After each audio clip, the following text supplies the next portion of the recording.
So what has now pretty much become ritual, our semi-annual, or whenever the Apple Watches come out, event where we talk about the Apple Watch, all the new updates, if there are any. Unfortunately, in this one, well, we'll get to that. So Apple Watch or Apple event happened today, and they announced a whole slew of new products. We're going to focus on the Apple Watch Series 7. Now, there's a lot of rumors about, a whole bunch of good stuff with the Apple Watch Series 7. And, for some people, they might be happy with what they saw. For most, probably not. But here is what we have, actually. So the very first thing they mentioned was Watch OS 8. The main thing it really focused on was the cycling. Now, what did they say about the cycling? There's going to be fall detection. It knows when to stop when you stop. Interesting. And then quote unquote more accurate calorie count. The fall detection, I'm not really sure who's, if you're a healthy biker, I don't think fall detection. Maybe I'm not a cyclist. Cyclists out there, I don't know. Let me know. I'm not sure this is necessary. Then we have one knows when you stop so that the watch will stop the activity. Okay. This is all the OS 8, so the new operating system, and then a more accurate calorie count. Now, a lot of times, they mention the algorithm, obviously. What happens here is, be careful. When somebody mentions an algorithm change, sometimes it's a legitimate change that's for the better, and other times it's just companies are using the same sensors to repurpose into new data sets. Right. So I think Garmin does this very well, and this is not to trash Garmin. Most of these health trackers will have a accelerometer, and in Garmin, they have, a list of hundreds of activities that, they have different algorithms for, but they're using the same sensors, right? So when you see, my golf swing or my serve, that was actually in one of the videos, my bat swing and distance and speed, those are actually all using the same sensor. So that's what I mean when I say, they're just repurposing, right? So, again, is this a huge deal, a Watch SO8 that, they just repurposed some of the things that they had? You be the judge. Now, moving on to, the design, I think, as much as, first of all, I love Apple products. I have a lot of them. It's just the Watch series, could be better. But the one thing that they do nail all the time is the design. They are talking about a larger display, 20% higher than the Series 6, 1.7 millimeter borders. So a larger screen and smaller borders. So really increasing the size of the device, 70% brighter. They did a couple of software tweaks.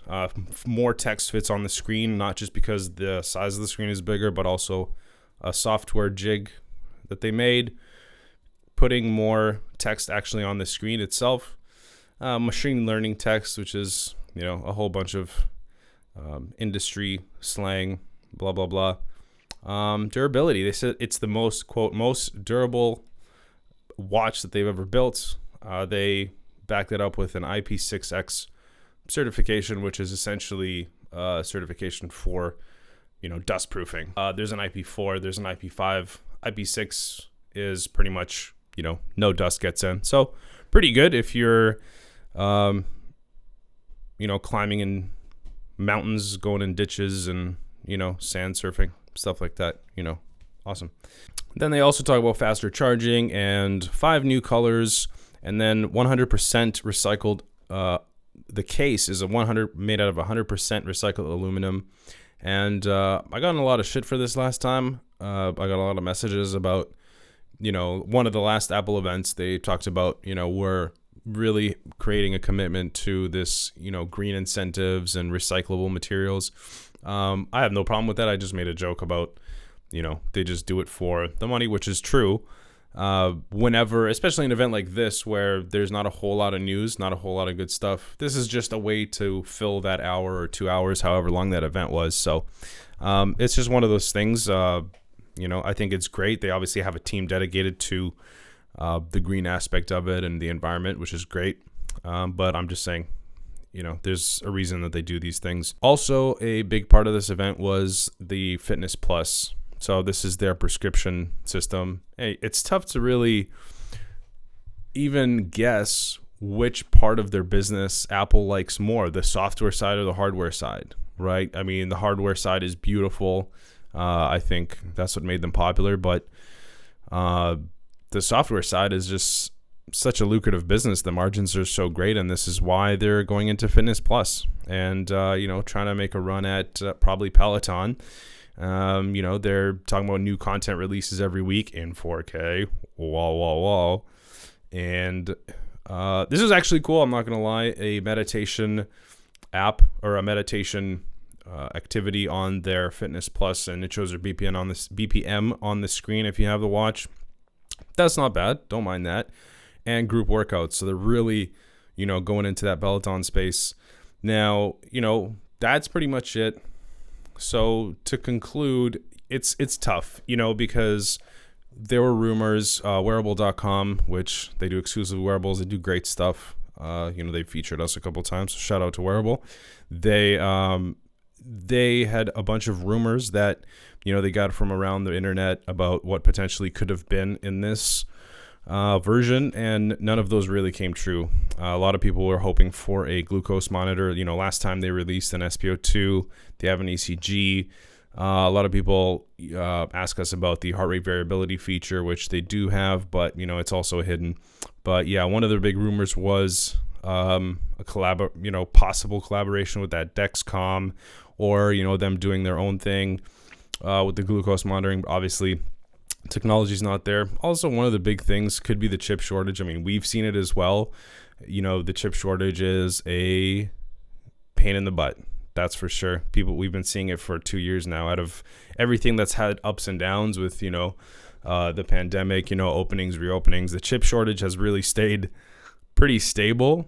And, it's been pretty crappy this entire time. So, you gotta, even though they're a big company and, you're not cutting any slack to anybody, but maybe this is one of those things. But yeah, overall, again, I always say, if you are, people ask us like, why should I buy yours over the Apple Watch? And I say, well, no, because they're completely different devices. Apple fans are going to buy one regardless. They don't need to watch the events. If there's a new one, they're going to have one on the wrist the next day, and that's fine. The people that are looking at actual, if you want a smartwatch, always differentiate a smartwatch versus a health wearable or a fitness tracker. They are trying to do their best to go into the fitness space, right? They first made the smartwatch, which is still the main feature, I would think. And they're still very much a smartwatch. So for notifications and for internet connectivity to your phone and to your Mac and to your iPad. So if you are looking for a health device and you're willing to shell out, I don't even recall what the price was, but probably around $400, $500 US.